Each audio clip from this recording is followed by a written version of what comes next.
أعوذ بالله من الشيطان الرجيم. بسم الله الرحمن الرحيم.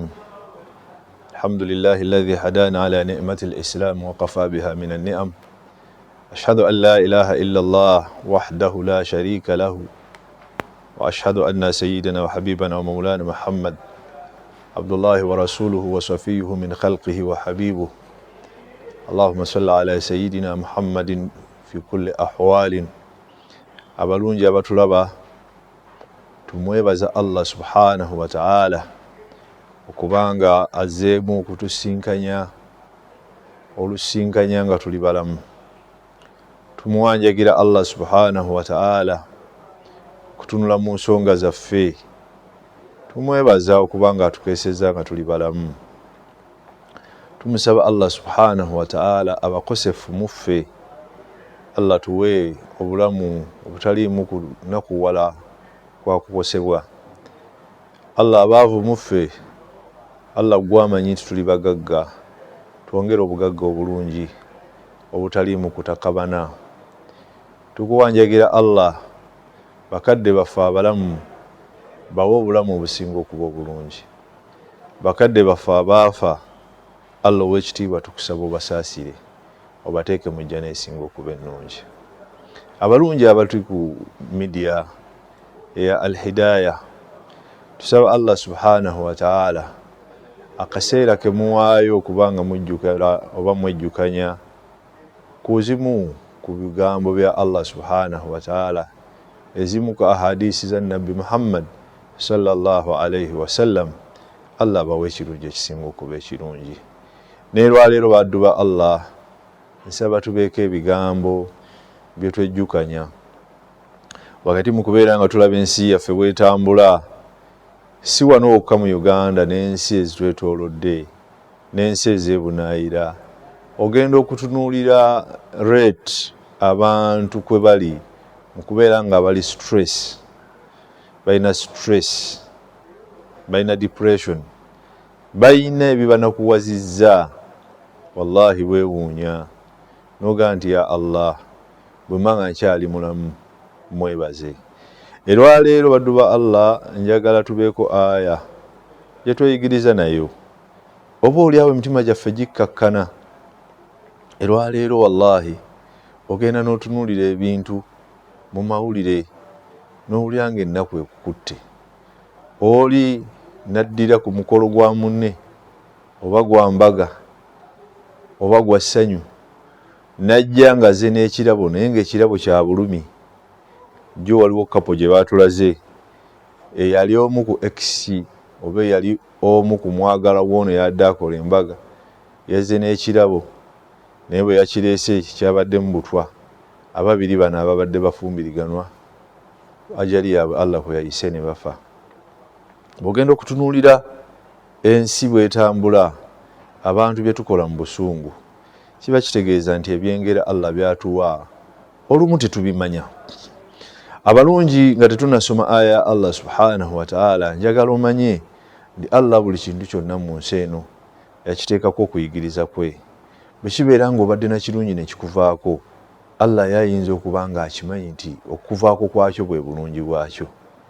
Erwaleero mbadde ntambula nga nzija ku studio, ne nsinkana omulalu ng'atudde ku kkubo.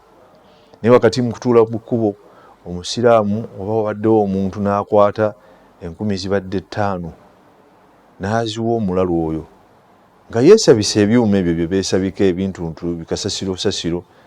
Omuntu ono n'aba nga musanyufu nnyo.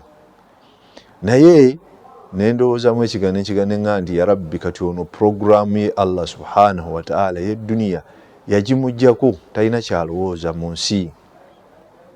Allah gwe akyakuwadde ekyengera, obwongo bwo bukyakola, ebiyungo byo bikyatambula, amaaso go gakyalaba, okwogera oyogera, okussa ossa. Nga bangi be bakedde erwaleero wallahi bababise. Ebbanga ly'omala ng'okyali mulamu, Allah subhanahu wa ta'ala ng'akyakuwadde ebyengera, kirungi n'obimanya. Mwensijje ekigambo ekigamba nti tusomeko erwaleero aya za Allah subhanahu wa ta'ala namba 31 na 32 mu surati Kahfi.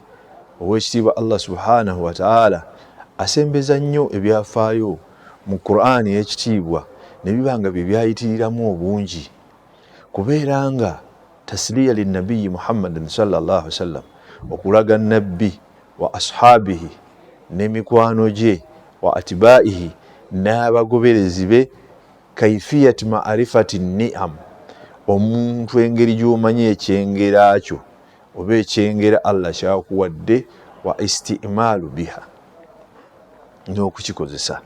Ennaku zino ntambulako oba ntera okusinkanako mukadde wange omulungi omusomi wa Qur'ani Allah subhanahu wa ta'ala gwe yawa eddoboozi eddungi Sheikh Dumba. Omwami oyo Allah subhanahu wa ta'ala yamugerera nti ekyengera ky'amaaso takyakiina. Ku myaka 83 oba 82 gy'ayina, wallahi ogenda n'omutunuulira ne babanga waba atuuse ku mukolo oli amuleetera akatebe n'abanga agenda okutuuza akatebe wakatuuzizza n'asooka atwala ebbanga nga yeekenneenya n'ebibatu bye asobole okulabika ng'atudde mu position ennungi. Gwe nojja n'otuula la bila hiyada toyina nnyonnyo kyeweeraliikirira ekiyungo kye eky'amaaso kiraba. Abaayo ebyengera bingi bye tuyina naye olw'obutamanya byengera Allahu akbar kyekituleetera okubeera nga tuyina okubeera nga twenyiika mu mitima. Erwaleero bw'oba oli waka Allah subhanahu wa ta'ala ayinza okuba nga akuwadde weweebaka, wallahi n'akuwa oweebaka neweebaka n'otereera n'okeesa obudde nga tewaliyo ekikutiisizza, tewaliwo mubbi, tewali ki. Kati Allah subhanahu wa ta'ala owekitiibwa Allah yajja mu surati Kahfu gye nsaba buli muntu atwalenga ekiseera kye wallahi agisome okuva weetandikira mpaka weekoma eriwo okuyigiriza okw'enjawulo.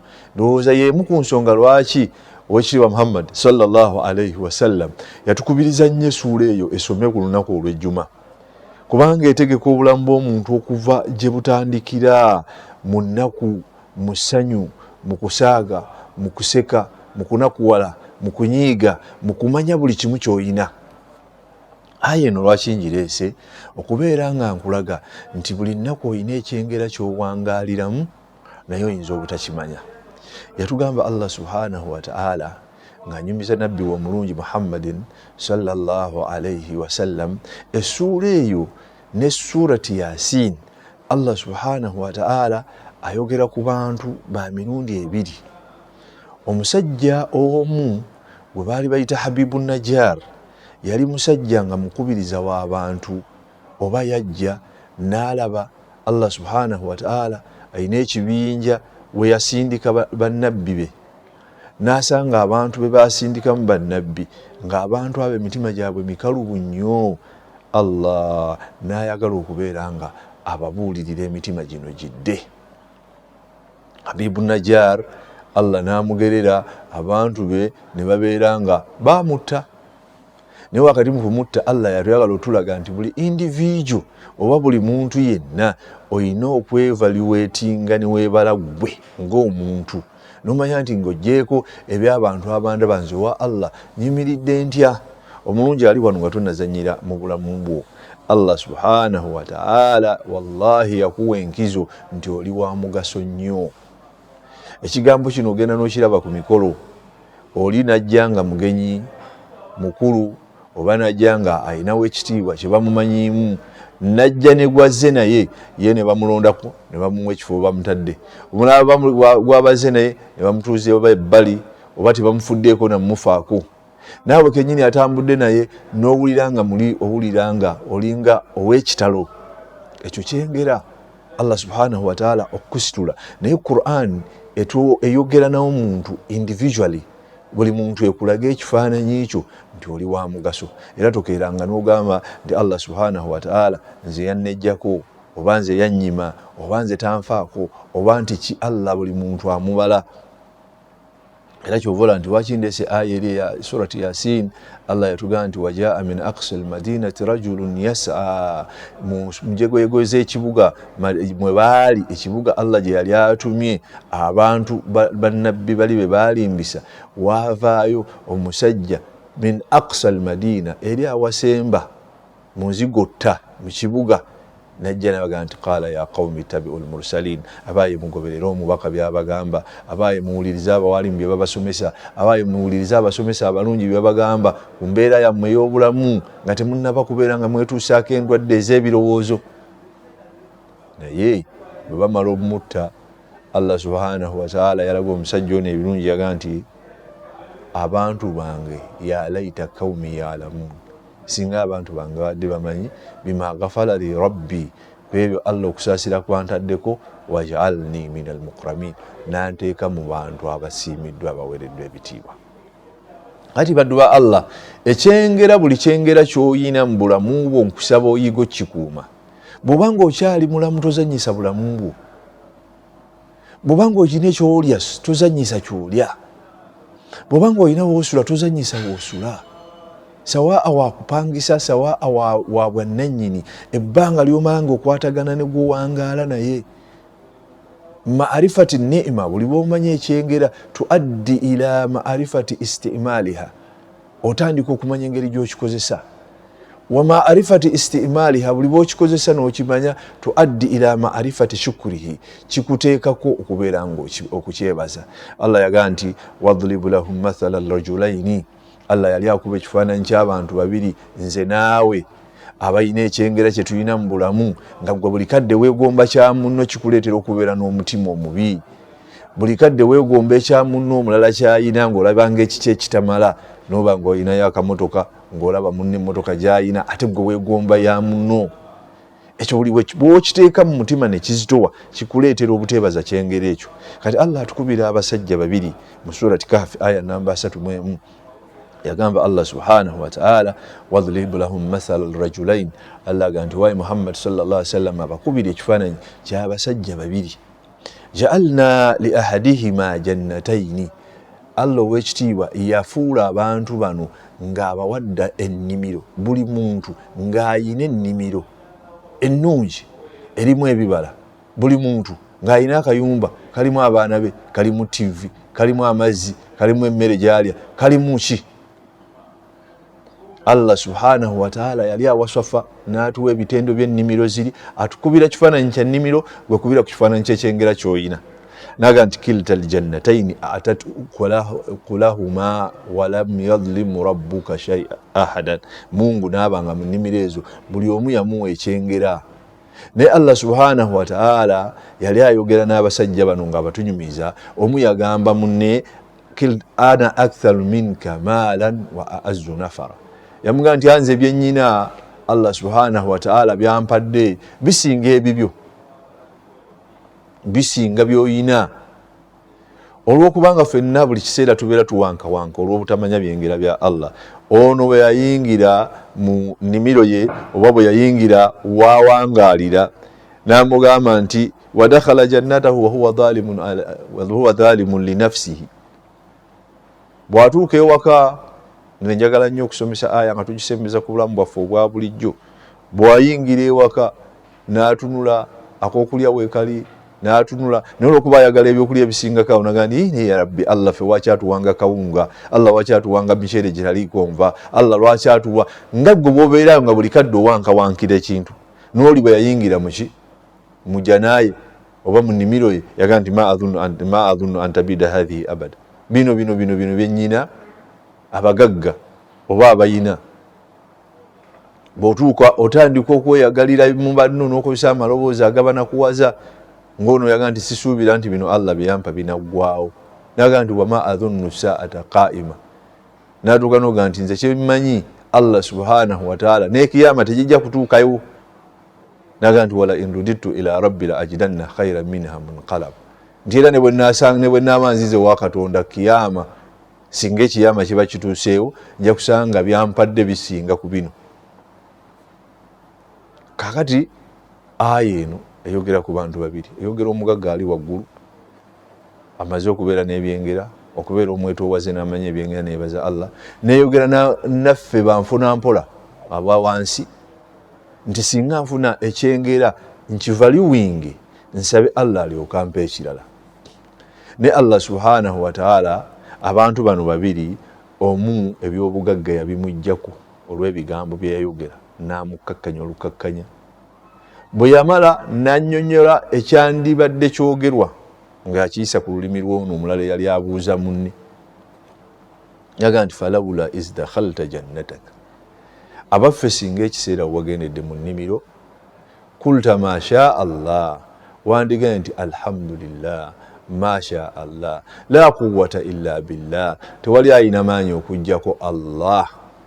Kyekigambo kyenjagadde lwaleero tutuukeko, nti buli bw'obeera n'ekyengera kyonna n'olaba nga obulamu bwo butambulaga nti masha Allah la quwwata illa billah. Buli bw'obeera n'ekyokulyaga nti masha Allah la quwwata illa billah. Buli bw'obeera n'abaana masha Allah la quwwata illa billah. Bw'obeera ne mukyalawo masha Allah la quwwata illa billah. Kamotoka k'olina katono masha Allah la quwwata illa billah. Entambula yo teriimu bulumi bwonna oli mulamu masha Allah la quwwata illa billah. Buli bw'onaamanya ekyengera omutima gwo gujja kukkakkana.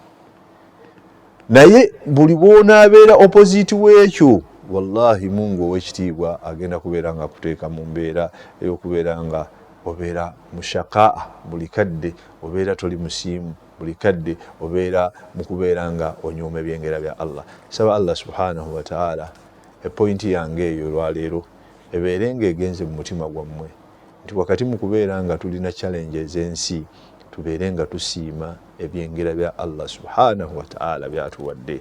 Bwe bebeera nga baana manya nti olina kyengera. Bwe bubeera nga butebenkevu waka mu nnyumba yo manya nti olina kyengera. Bwe bubeera ng'olina omukyala manya nti kyengera. Bwe bubeera ng'olina emmaali mu dduuka ntono nnyingi manya nti kyengera. Obulamu bwo bwe bubeera nga bulamu manya nti kyengera. Bw'otuula ku ppiki owa ppikipiki ng'akuvuga ng'olaba abuzannyiramu, mugambe nti ya Rabbi, ekyengera ky'obulamu bwange Allah subhanahu wa ta'ala kyakinkumidde, ntwala mu mirembe. Ne tunaabeera nga tutegedde ekigambo ekyo, ne twebaza nga tukozesa ekigambo ekigaa nti masha Allah la quwwata illa billah oba alhamdulillah. Wakitiibwa Allah yagaa nti la in shakaltum, bwe munaabeera nga mwebazizza ebyengera bye muyina, la azidannakum wala in kafaltum, bwe munaamuwakanye inna adhaba la shadid. Subhana rabbika rabbil izzati amma yasifun wa salamun ala al mursalin walhamdulillahi rabbil alamin. Wassalamu alaikum wa rahmatullahi wa barakatuh.